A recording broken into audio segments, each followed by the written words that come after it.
Hi குட்டீஸ். ஆச்சி இன்னைக்கு ஒரு குட்டி கதை சொல்ல போகிறேன். ஒரு பெரிய காடு, அடர்த்தியான காடு. அங்கே ஒரு குட்டி பாப்பா முயலும் அம்மா முயலும் இருக்காங்க. அந்த குட்டி முயல் ரொம்ப ஆக்டிவ். அவங்க அம்மாவுக்கு ரொம்ப செல்லம்.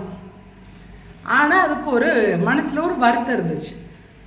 என்னென்னா, காட்டில் போய் நம்ம காட்டு ராஜாவை போய் பார்க்கணும், சிங்கத்தை போய் பார்க்கணும், சிங்கராஜாவை அப்படின்னு அதுக்கு ஒரு ஆசை. அவங்க அம்மாட்ட ஒரு நாள் சொல்லுது, அம்மா நான் போய் காட்டு ராஜாவை போய் பார்த்துட்டு வரேன், சிங்கராஜாவை அப்படின்னு சொன்ன உடனே அவங்க அம்மா முயலுக்கு பயம் வந்துருச்சு. டே கண்ணா, என்னடா குட்டி கண்ணா இப்படி சொல்கிற? பெரிய மிருகங்கள், நிறைய மிருகங்கள் இருக்கும். உன்னாது சிங்கராஜாவே கோவம் தான், ஒரே வாயில் உன்னை கடிச்சு முழுங்கிடும். நீ என்ன நினச்சிக்கிட்டு இருக்கிற அப்படின்னு சொல்லிட்டு அம்மா முயல் பயப்படுது. இல்லைம்மா, நான் கண்டிப்பாக பார்த்தே ஆகணுமான்னு அடம் பிடிக்குது. அவங்க அம்மா எப்பயும் போல என்ன செய்வாங்க, அம்மா 2 திட்டு திட்டி 2 அடி வச்சு பேசாமல் இருன்னு சொல்லிட்டாங்க. ஒரு நாள் அவங்க அம்மா இல்லாதப்ப இந்த குட்டி முயலுக்கு ஒரு ஐடியா வருது. ஓகே, அம்மாவுக்கு தெரியாது, நம்ம கிளம்பிடுவோம்னு சொல்லிட்டு கிளம்பிட்டான். கிளம்பி நடு காட்டுக்கு போகுது. காடு உள்ளே போக போக ரொம்ப அடர்த்தியாக இருக்குது. நிறையா மரம், செடி, கொடி, பூக்கள் அவ்வளோ அழகாக இருக்குது. அப்படியே ரசிச்சுக்கிட்டே போகுது. அப்படியே தன்னை மறந்து உள்ளுக்குள்ளே காட்டுக்குள்ளே போகுது. தன்னை மறந்து போகிறாங்க. பார்த்தீங்கன்னா அப்போ சிங்கத்தோட கர்ஜனை சத்தம் கேட்குது. பயங்கரமாக காடே அலற மாதிரி கேட்குது சிங்கத்தோட கர்ஜனை. குட்டி முயலுக்கு பயம் ரொம்ப வந்துருச்சு. குடு ஓடி போய் புதருக்குள்ளே போய் மறைஞ்சிக்கிச்சு. ஐயோ, அம்மா சொன்ன மாதிரி இந்த கர்ஜனையே பயங்கரமாக இருக்கே அப்படின்னு சொல்லிட்டு பயந்துட்டு நடுங்குது. ஆனால் கொஞ்சம் யோசிக்குது, எதுக்கு நம்ம பயப்படணும்? நம்மளே இவங்களை காட்டுராஜாவை பார்க்க தான் நம்ம வந்திருக்கோம், நம்ம எதுக்கு பயப்படணும் அப்படின்னு வெளியே வருது. வெளியே வந்து சிங்கராஜா முன்னாடி போய் நிற்கிது.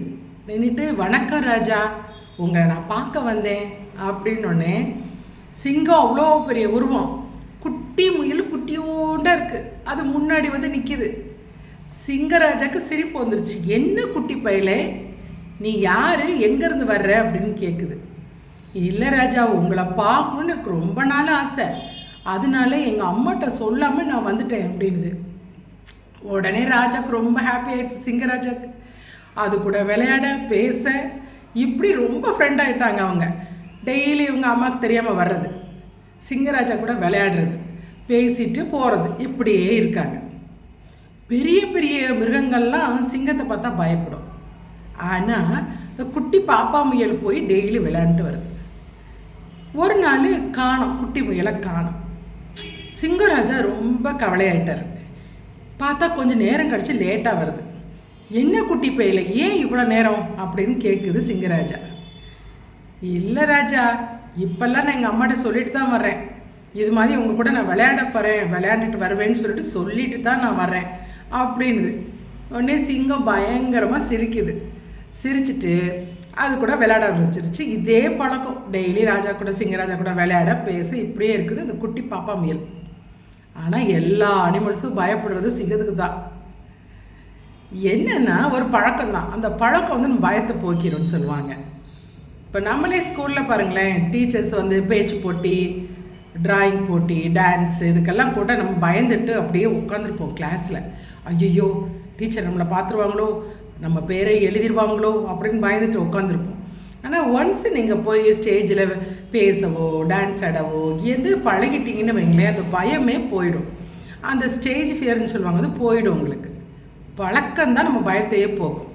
நம்ம பயந்துகிட்டே இருந்தோம்னு வைங்களேன், நம்மளால் எதுவுமே சாதிக்க முடியாது. பழக பழக பயம் போகும். சரியா? இது ஜென் தத்துவத்தில் ஒரு தத்துவம்னு சொல்கிறாங்க. சரியா? ஆச்சு, உங்களுக்கு நாளைக்கு குட்டி கதையோடு வரேன்.